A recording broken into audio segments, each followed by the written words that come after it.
Bridge अपना bridge course है। कौन सा? Bridge course. हिंदी गतिविधि के बारे में हम एक कविता को लेंगे और उस कविता को आप लोग ध्यान से सुनेंगे। उसको किस प्रकार हाव भाव से कैसे पहले मैं आपको बता देती हूँ, फिर उसके बाद मैं आपके साथ दोहराऊंगी और आप पहले मैं करके बता रही हूँ, वैसे आपको फिर आप ही को करना है। तब मैं कुछ नहीं बोलूंगी, मैं बैठ जाऊंगी और देखूंगी कि आपको कैसे पढ़ा, आपको यहाँ आगे खड़े होकर बताना पड़ेगा, ठीक है? इसलिए अच्छे से ध्यान से सुनना। तो हम बात करते हैं वर्कशीट की एक कविता की। कवि इस कविता के माध्यम से हम इस कविता के अंदर क्या क्या सीख सकते हैं ना, ठीक है? तो ध्यान से, बिल्कुल साइलेंट है ना। साइलेंट का मतलब ये है कि जब हम पढ़ते रहते हैं ना, मस्ती भी बहुत सारा टाइम अपने पास, तो कवि कहता है मेरे मटमेले आंगन में, मेरे मटमेले आंगन में फुदक फुदक रही गोरैया, मेरे मटमेले आंगन में फुदक फुदक रही गोरैया। कच्ची मिट्टी की दीवारें, जानते हो ना, कच्चे घर में कच्ची मिट्टी की दीवारें होती है ना, कच्ची मिट्टी की दीवारें, घास पास का छाजन, घास पास का छाजन। मैंने अपना नीड़ बनाया, मैंने अपना घोंसला बनाया। तिनके तिनके चुन चुन कर, चिड़िया क्या करती है, एक तिनका कहीं से लाती है और चुन चुन कर क्या बनाया, घोंसला बनाया।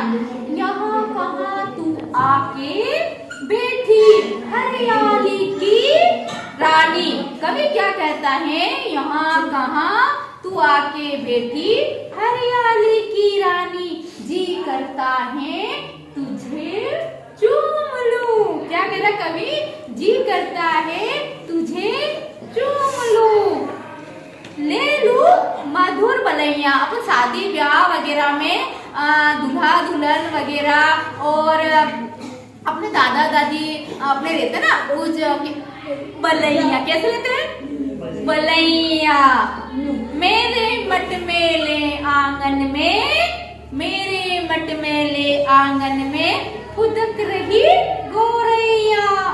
नीलम की सी आंखें नीली, एक नीलम होता है जो अंधेरे में भी रख दिया जाता है तो उसको प्रकाश इतना फैलता है, एक हीरे के माफिक होता है। क्या कह रहा कवि, नीलम की सी नीली आंखें, सोने से सुंदर पर, मतलब सोने से भी सुंदर उसके पंख, अंग अंग में बिजली सी भर। क्या कह रहा कवि, अंग अंग में बिजली सी भर। फुदक रही तू फर फर फर, फुदक रही तू फर फर फर, फूले नहीं समाती तू। क्या कह रहा कवि, फूले नहीं समाती तू, मुझे दे हे रानी, मुझे दे हे रानी, आजा तुझको, आजा तुझको बहन बना लूं और बनूं मैं तेरा भैया। वाह, कितने अच्छे भाव है कवि के। मतलब कवि ने पूरा ही वर्णन कर दिया। अब हम इस कविता के माध्यम से क्या सीखेंगे कि कविता में कवि किस पक्षी का वर्णन कर रहा था, किसका वर्णन था, गोरैया। शाबाश, किसका वर्णन कर रहा था, गोरैया का। और कवि ने गोरैया की आंखों की तुलना, ध्यान से सुनना, कवि ने गोरैया के आंखों की तुलना किससे की, किससे की, नीलम से। शाबाश, नीलम से। नीलम की सी मतलब जो अंधेरे में भी प्रकाशमान होता है, उसके पंखों की तुलना किससे की, गोरैया के पंखों की तुलना किससे की, बिजली से। नो, सोने से की है। किससे की है पंखों की तुलना, सोने से। मतलब आपका ध्यान भटक चुका था, अच्छा से समझ में आ रहा, किससे की, सोने से।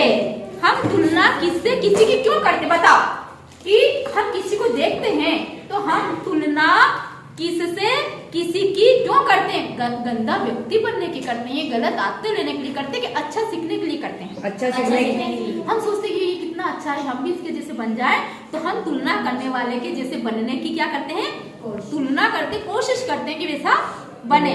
तुलना करने वाले अलंकार को क्या कहते हैं, कविता के माध्यम से हम जानेंगे कि तुलना करने वाले को, जैसे कि मैंने बताया था कि इसके अंदर अपन अलंकार के बारे में समझेंगे। जैसे तुलना करने वाले को मतलब हम तुलना करने वाले से बने तुलना करते हैं। जब कभी हम तुलना करते हैं तो वहाँ कौन सा अलंकार होता है, मैंने समझाया था कौन सा अलंकार होता है, उपमा अलंकार। शाबाश, वेरी नाइस। जैसे कि समानता के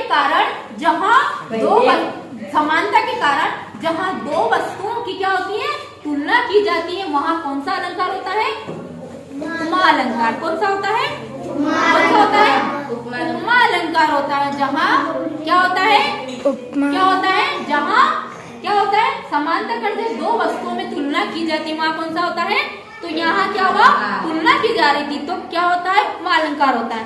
इस कविता में पुनरुक्ति वाले शब्द कैसे, जैसे चुन चुन, इसके अलावा और कौन से शब्द डबल से आए हैं बताइए जरा, डबल से, तिनके और फट और अंगन। शाबाश, शाबाश। अगला है, यहाँ तुलना के लिए सी से शब्द आए हैं, उन अंशों को लिखिए। मतलब मैं एक बता दी, अंग अंग में बिजली सी, और कौन से है, और कौन से है, अंग अंग में बिजली सी, जहाँ सी से शब्द आए हैं। हाँ बताओ, नीलम सी नीली आँख के सोने से सुंदर। शाबाश बेटा। अब सी से शब्द को यहाँ किस अर्थ में प्रयोग किया गया, किसके लिए किया गया, सी शब्द से यहाँ किस अर्थ में प्रयोग किया, किसके लिए किया गया, तुलना करने के लिए। तो और अलंकार, हमने इस कविता से उपमा और अलंकार, जैसे अलंकार के भेद कौन से होते हैं, उपमा, रूपक, उत्प्रेक्षा, अनुप्रास। जैसे हमने इस कविता के बारे पढ़ने के बाद हमने इसमें क्या पढ़ा है, अलंकार, उपमा, यमक, अतिशयोक्ति।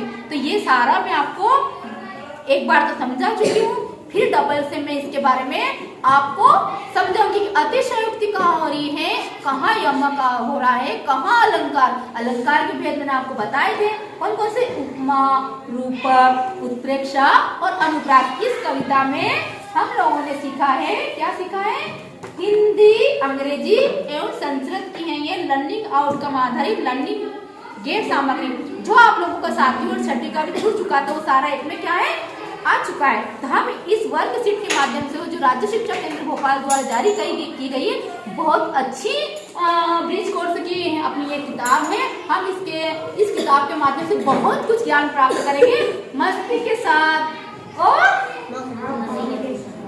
हंसते हुए। तो तैयार हो, तो हम बात करेंगे कल अगले की बात करेंगे। आप उसको कल संडे है, अच्छी से तैयारी करके आना। तो आज हमने इस कविता के माध्यम से अलंकारों के बारे में भी जानकारी ली और हम इसके और डिटेल में बात करेंगे। अब इन्हें आप ही लोगों में से एक लड़की आएगी और भावना आ सकती है, सुनीता आ सकती है और अर्पित आ सकता है। आप लोग इस कविता को अच्छे से पढ़ के और मुझे मैंने जैसे समझाया वैसे ही आपको समझा। रेडी?